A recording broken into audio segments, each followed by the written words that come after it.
warahmatullahi wabarakatuh.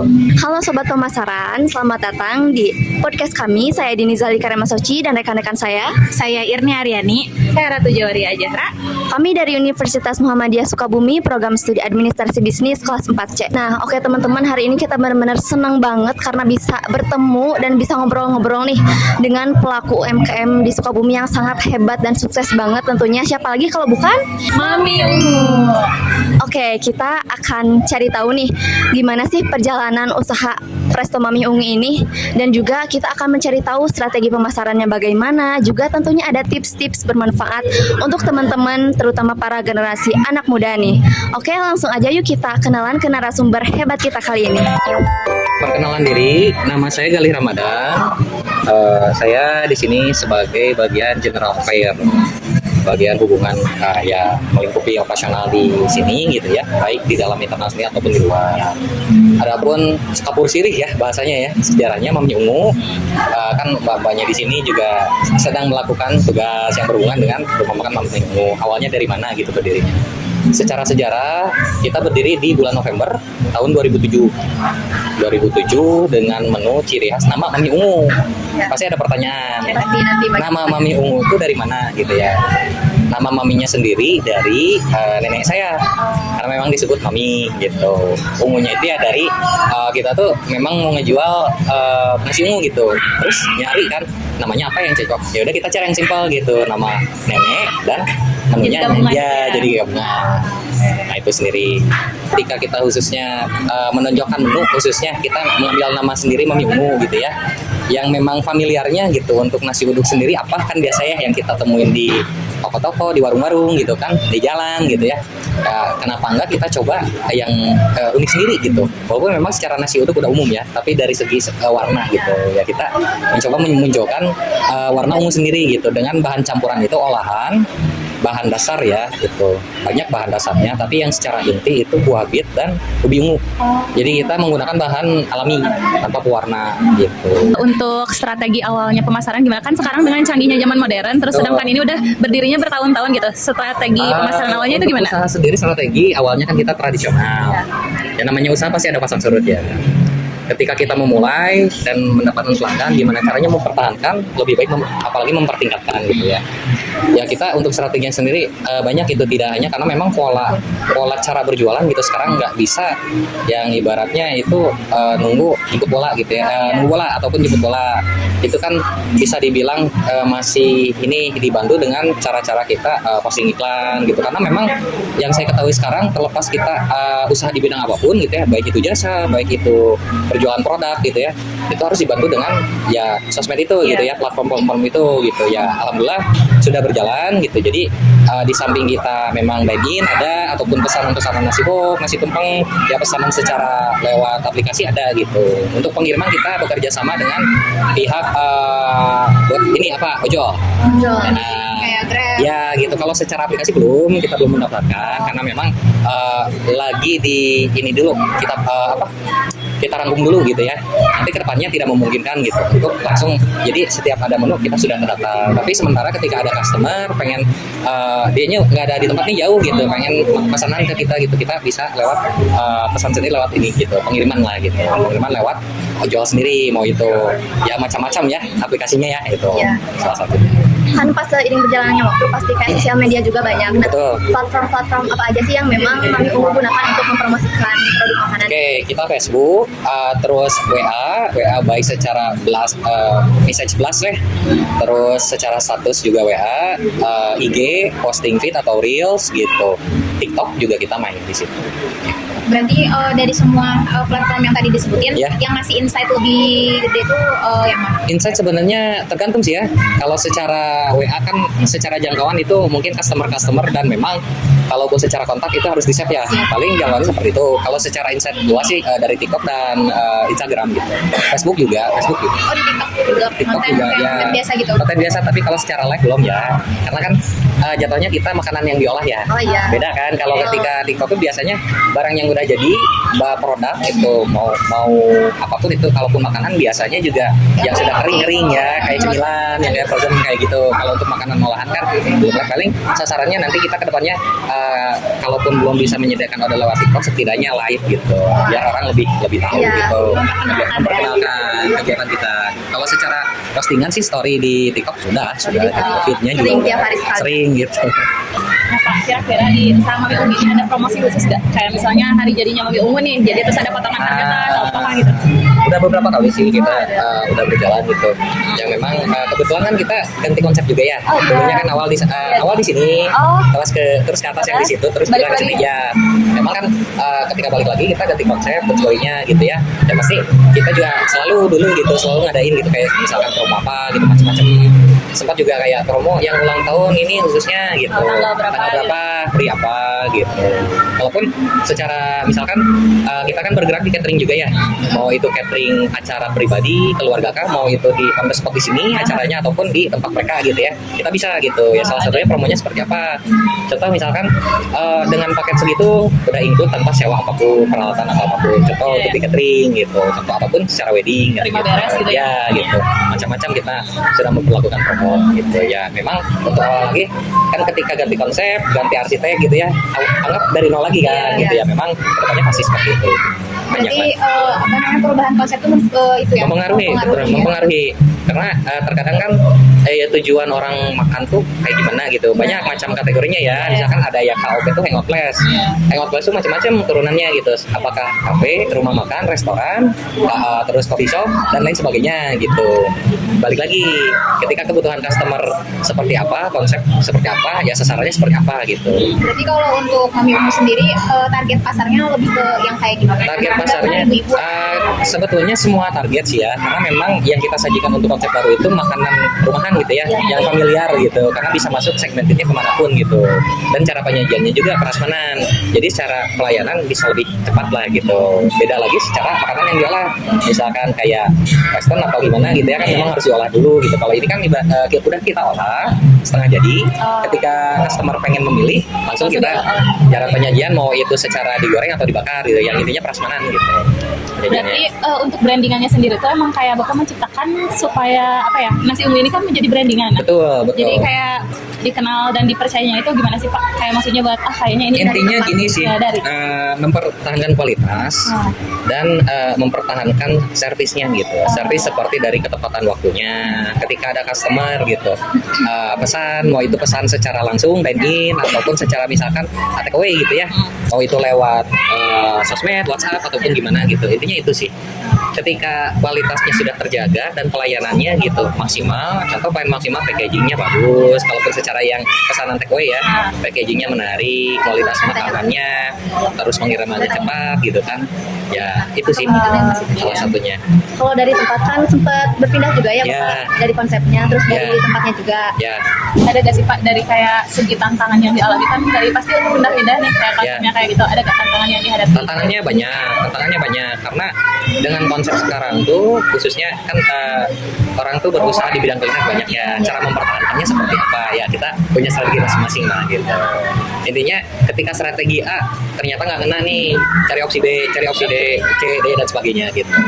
Enggak opsi yang tidak tepat ini. Ya nanti juga mungkin ketemu gitu, karena ketika satu opsi udah mentok sebenarnya bukan mentok itu, kitanya aja belum nyoba opsi yang lain gitu, strategi yang lain gitu sih. Kalau untuk keunikan selain yang tadi yang disebutin kayak nasi yang warna ungu itu yang jadi ciri khas juga ya. Nah, ada keunikan lain atau enggak selain si nasi ungu, dan kayak keunikan itu tuh apa yang ngejadiin keunikan itu kayak lebih unik daripada si tempat selain lain? nasi ungu ya sebenarnya sih kalau untuk nasi uduk khususnya ya, kalau secara warna mungkin sekarang udah ungu, cuman ya alhamdulillah gitu ketika orang umumnya familiarnya dengan kuning, kita di ungu gitu. Sebetulnya nasi hijau juga pernah kita, dan kalaupun kayak kita pesanan kupon bisa tergantung request customer gitu. Misalkan ada kombinasi itu dalam beberapa tahap, mau rainbow kan gitu atau gimana gitu. Jadi kalau misalnya kita nggak pesan hanya warna ungu juga bisa gitu ya?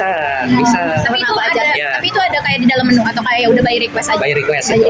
Karena kita tonjolkan itu nasi ungu gitu Oh ya. iya. Yang jadi brandingan Itu kalau secara nasi box ataupun dine-in itu nasi ungu. Kalau misalkan request nasi box gitu ya, secara take away misalkan amin berapa gitu, mau ungu mau kuning bisa gitu. Kalau mau udu kayak biasa kayak warna kuning juga bisa. Ya bisa, banyak kok yang ada beberapa juga yang mungkin dipakai buat acara khusus pertemuan apa gitu, nasinya warna oranye ada gitu. Kalau yang hijau sendiri itu dari sayuran tetap. Dari sayuran tetap, Berarti kayak semua warna diperolehnya dari dari bahan sayuran. herbal, Dari bahan herbal. ya bahan alami gitu. Gimana? Ya mungkin kayak ada sih Pak bagi-bagi tips nih kan kayak sekarang tuh usaha para Gen Z banget kan ya anak muda lah yang Udah ingin mulai ya. berusaha tips supaya apa ya Udah mulai bisnis nih anak Nah, Harus kayak gimana nih kita untuk dari secara kalau saya secara ngelihat ya Gen kan memang alurnya mereka dari segi habit serba digital instan Iya. ya. Iya. Tetap gali terus informasi. Kalau ketika ada peluang, ada konsep, jangan hanya sebatas konsep wacana. Diimplementasikan. Intinya tekun ulet ya gitu. Iya. Mungkin kalau ngelihat secara habit gadget tidak terlalu yang bekerja secara fisik ya. Kemarin banyaknya kan digital karena memang tuntutannya serba instan gitu. Udah zamannya juga udah beda. Betul, tapi ketika memulai usaha itu harus ditekuni sendiri dulu. Ketika konsep A mentok, ya jangan menyerah gitu.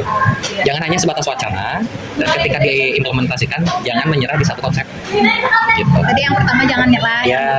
sama jangan labil mungkin. Nah, itu karena memang tantangan usaha itu beda ya. Iya. Beda sama kita kerja pakemnya ke orang gitu, ke perusahaan kah atau kemana kah gitu. Itu. Terus dari jaga secara attitude customer. Iya, itu juga penting. Attitude paling penting. Attitude mungkin secara attitude orang Indonesia udah paling bagus lah. Apalagi misalkan tataran orang sunat, somean dan sebagainya yang welas asih yang kayak gitu ya. Secara attitude pertahankan, secara kedisiplinan maaf. Kita harus menilai memang seperti negara tetangga kita gitu ya. Kayak Jepang dengan kaizennya kayak gimana. Itu wajib ditiru. Secara attitude, keramah tamahan kita udah bisa mengimbangi lah. Kedisiplinan ya, kedisiplinan itu ya harus lebih bisa menilai ke ini gitu. Karena apa? Kalau cuma itu kalau nggak disiplin gitu. Disiplin itu waktu apa gitu, macam-macam turunannya ya. Minimal waktu menghargai gitu. Kadang paling susah kayak mulai dari awalnya kayak Nah males gitu, banget gitu. disiplin misalkan biasa kita buka gitu ya, punya usaha kecil-kecilan di gerobak atau gimana gitu. Biasanya buka jam 8 ternyata nggak konsisten. Iya, Nah itu kan maksudnya disiplin kan gitu. Walaupun orangnya udah beretitude baik, tapi kan ketika tidak disiplin itu gitu turunannya. Otomatis ketika demand-nya banyak, permintaan banyak, ini nih bukannya telat terus. iya, Ternyata konsisten. banyak saingan yang lain yang memang udah melirik gitu. Di sini bisa gitu. Yang tadinya buka jam 8, buka jam 9, ada kompetitornya buka lebih pagi kan. Pasarnya juga ambil gitu. Nah itu intinya. Gitu. untuk berinovasi sendiri itu kayak ini tuh gimana sih Mbak? Kan pasti terus berinovasi ya kalau Betul, misalnya betul. kita berbisnis itu. Ya intinya inovasi itu macam-macam, tetap harus ada yang dijadikan ciri khas, khususnya di kuliner. Variatif menu wajar, Iya. pasti berubah-ubah. Cuman harus ada yang memang yang ditonjolkan, yang memang itu jadi ciri khas. Gitu. Terlepas nantinya banyak yang lain tuh ATM gitu ya, Iya. ATM gitu ya, udah umum gitu. Cuman minimal jadi pionirnya lah.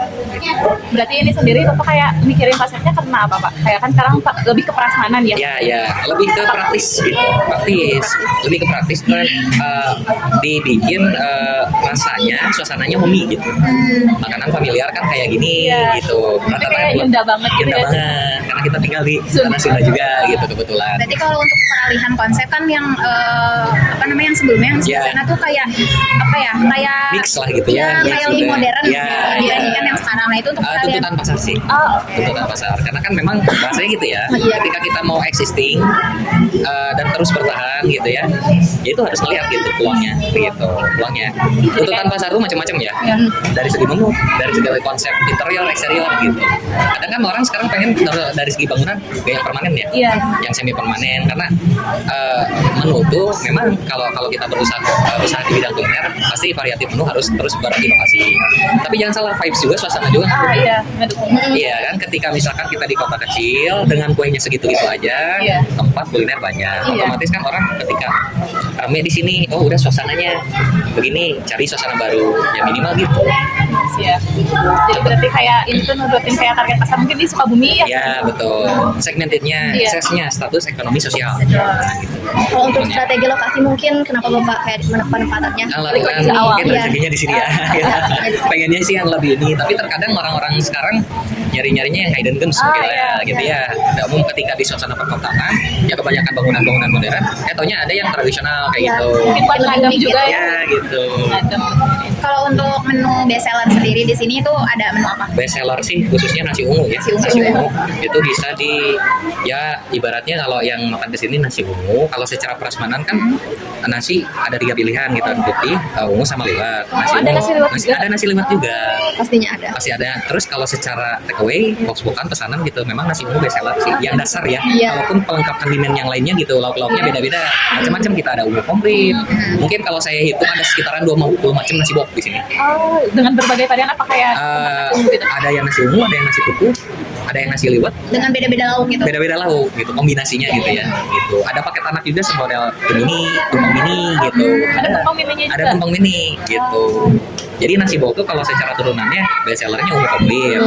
Tapi secara nasi box sendiri ada sekitaran 20 macam. 20 macam. Iya. Berarti paling banyak Gitu. menunya nasi box. Ya betul, nasi box. Sisanya baru prasmanan, minuman yang lain. Jadi kalau selain nasi tuh kayak snack-snack kayak misalkan Cemilan ya. Ada ini ulem sambal oncom. Oh iya, Nah, secara operasional nih ya, kita bukan dari jam 8. Itu menu yang awalnya dulu menu sarapan, walaupun terbatas. Biasanya kan karena berarti memang itu pagi aja ya? Pagi. Nggak sampai sore gitu? tergantung kita tetap ready bahannya selama persediaan terbatas. Jadi misalkan masih ada nih sampai sore kayak bubur manis, itu campuran bubur sumsum, lodar, cendil, terus santan gula, bubur kacang hijau, bubur ketan hitam dalam satu mangkok gitu ya, bubur manis ada komplit gitu. Itu menunya sendiri, contoh yang manisnya gitu ya. Terus kayak lontong cap kume, menu sarapan, nasi uduk marangi ada, terus sambal oncom ada, terus colenak, peyem pakai bumbu kelapa manis itu ada gitu. Jadi kita Komplit banyak. ya, Itu kan itu kan menu sarapan. Biasanya kan menu sarapan tidak terlalu ke yang inti ya. Iya. Ada mau yang asin-asinnya ada tuh lontong cap kume sama ulen sambal oncom gitu ya. Terus yang manis-manisnya kita ada kan colenak ya gitu. Cincau juga ada gitu. Cincau juga ada. Lebih tradisional sih secara menu. Lanjut lagi ke menu reguler. Menu reguler itu mulai dari jam 11 siang sampai kita tutup jam 8. Tutupnya jam 8 Ya, tutupnya jam Berarti 8. makanan yang kayak nasi-nasi itu mulainya dari jam 11 pagi. Jam pagi juga udah ada. Udah ada, tapi paling menu sarapannya nggak yang nasi ungu gitu. Nasi uduk marangi kayak gitu. Berarti ini resto tutup jam 8-an. Jam 8-an, betul. konsisten setiap hari jam Konsisten setiap hari jam 8, alhamdulillah. Oke, mungkin Pak terakhir sebelum kita tutup Ya. sharing-sharing kita kali Ya. ini, mungkin harapan Bapak ke depannya nih untuk usaha ini tuh bagaimana? Harapannya semakin berkembang, bersyukurnya mudah-mudahan meningkat. Kita tidak mau masih bisa mempertahankan, udah bersyukur gitu. Di tengah sekarang kondisi ekonomi yang memang tahu sendiri ya, daya belinya kayak gitu ya gitu. Tapi bersyukurnya mudah-mudahan tetap berani ya. Yang harapan ke depannya meningkat lah gitu, meningkat semuanya gitu. Itu aja sih harapannya gitu ya. Semoga Mami Ungu sukses terus. Amin. Dan kakak-kakaknya semoga dengan tugas ini kolaborasi dengan kita itu sih mudah-mudahan mendapatkan hasil yang baik ya. Iya, terima kasih. Itu aja sih. Pak, ternyata sangat luar biasa banget ya sharing-sharing kita kali ini. Iya. Kita jadi paham betapa pentingnya strategi pemasaran itu seperti apa. Iya, Terus gitu. usaha yang emang dijalankan dari awal sampai besar itu bagaimana buat kita Prosesnya, pentingnya betul. banyak Harus banget. konsisten. Pokoknya terima kasih banyak banget Sama-sama. buat Bapak yang udah memang meluangkan waktu dan tempatnya Sama-sama, buat ya. kami kayak kami harap ya usaha ini terus berkembang dan Amin, tetap amin. jadi inspirasi buat anak muda Ya, tentunya. gitu aja sih. Terima kasih banyak. Sama-sama. Ya. Mau lanjut ini ya? Ya, ngetek ini ya? lanjut ngetek. Boleh. Nah, teman-teman, setelah kita tadi ngobrol-ngobrol dan sharing bareng dengan narasumber hebat kita yang tadi, kira-kira apa aja sih yang tadi kita dapat? Nah, kita tadi dapat tips ngebangun usaha dari nol untuk generasi Gen Z. Nah, salah satu tips yang bisa kita ambil dan pastinya harus diterapin itu yang pertama tuh apa tadi? Jangan malas. Sama yang kedua harus konsisten. Segi breakdown Mami Ungu ini sangat banyak menginspiratif bagi kita, apalagi untuk kalangan muda gitu ya, Gen Z gitu. Iya gak sih? Iya nih, betul banget. Oke, nah, sobat pemasaran, jangan lupa selalu dukung UMKM lokal yang ada di Sukabumi. Terus ya, sampai jumpa di podcast kita selanjutnya. Wassalamualaikum warahmatullahi wabarakatuh. See you.